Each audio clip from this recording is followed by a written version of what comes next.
are diving deep into the ultimate scheming boy of the Northern Renaissance, Hans Holbein the Younger. If you don't know Hans, think of him as the 16th century version of a celebrity photographer mixed with a top-tier Photoshop wizard. This man was the official filter king for the Tudor dynasty. Legend has it, when King Henry VIII saw his own portrait, he probably shouted, "Yo, Hans, my man, give me those 6-foot supermodel legs." But wait, his absolute GOAT, greatest of all time, masterpiece isn't some royal suck-up painting of the king. It's a massive, mysterious canvas called The Ambassadors. Painted in 1533, this thing is packed with more Easter eggs, hidden codes, and political shade than a high-budget Marvel movie. Holbein was that one contractor who makes every client say, "I love him," and "I hate him" at the very same time.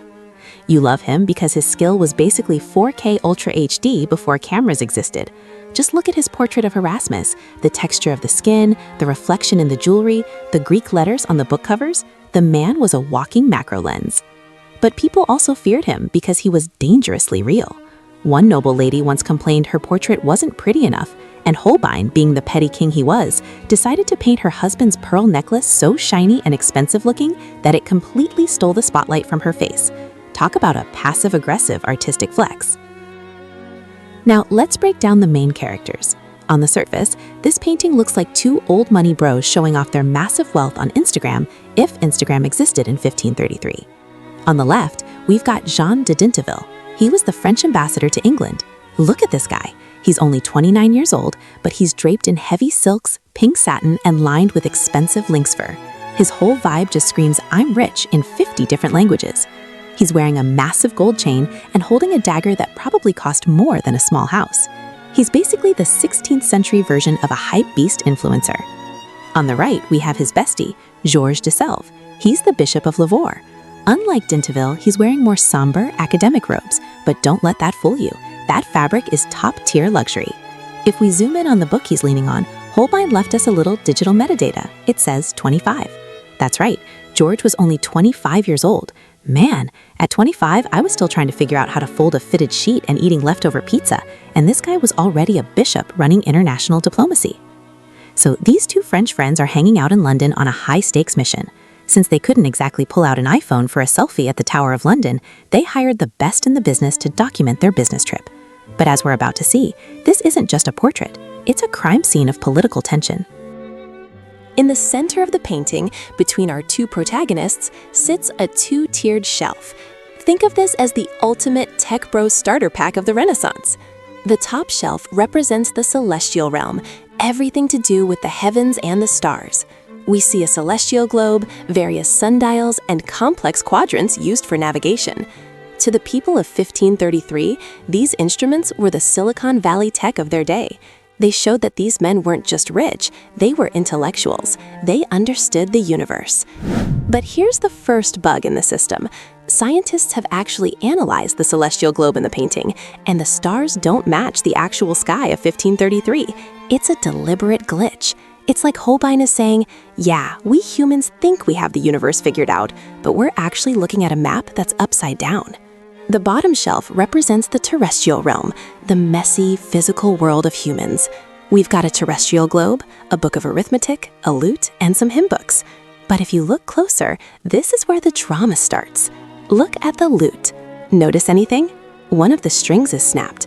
In Renaissance art, a broken string was the universal emoji for discord. It meant things were not going well. It's a subtle hint that the peace negotiations these guys were working on were about to blow up. And look at the hymn book. It's open to a specific page translated by Martin Luther.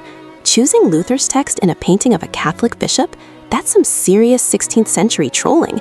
It highlights the massive religious split, the division that was tearing Europe apart. Even the math book nearby is open to a page about division. Holbein wasn't being subtle. He was telling us the world was breaking into pieces. All right, let's talk about the elephant in the room, or rather the glitch on the floor. Right at the bottom of the frame, there's this weird, elongated grayish smear. It looks like a distorted baguette or a UFO that crashed into the painting. If you stand directly in front of the canvas, it makes absolutely no sense. For hundreds of years, people thought it was just a mistake or some weird decorative choice. But this is where Holbein reveals he's a genius. This technique is called anamorphosis. It's basically a complex geometric projection. To see it correctly, you can't look at it head-on. You have to walk to the far right side of the painting, put your head against the wall, or tilt your phone if you're watching this on mobile, and look down at it from a sharp 30-degree angle. Boom! The distortion vanishes, and a hyper-realistic, terrifying human skull snaps into focus. This was the original hidden level. In 1533, this was pure black tech. Remember, there was no Photoshop Distort tool or 3D rendering software back then. Holbein had to calculate the physics of light and perspective using nothing but a grid, a piece of string, and a massive brain. He was playing with 3D space 500 years before VR headsets were even a dream. So why did he do it? Why ruin a perfectly good old money portrait with a giant death head? This brings us to the core message, memento mori. It's a Latin phrase that means remember that you will die. Think about it from Holbein's perspective. He's looking at these two powerful men. They've got the drip, they've got the status, they've got the latest gadgets. They think they are the centers of the universe. But Holbein is reminding them, and us, that death is always there, lurking just out of sight in a different dimension. The painting has two realities. Reality A, the front view, success, wealth, science, and beautiful clothes. Reality B, the inevitable end, the skull. Holbein is telling us that our lives depend entirely on our perspective. If you only look at the surface, everything looks great. But if you change your angle, you see the ultimate truth. And don't miss the final micro Easter egg. In the very top left corner, hidden behind the green curtain, there's a tiny silver crucifix, a little Jesus on the cross. It's Holbein's way of saying that even when death, the skull, is staring you in the face, there's still a tiny glimmer of hope and salvation tucked away in the corner. The Ambassadors isn't just a 500-year-old painting. It's an interactive psychological thriller. It challenges us to look beyond the glamour of our daily lives. Today, we spend our lives looking at screens, chasing likes, and showing off our top-shelf gadgets. We want the world to see our front view, the perfect filtered version of ourselves.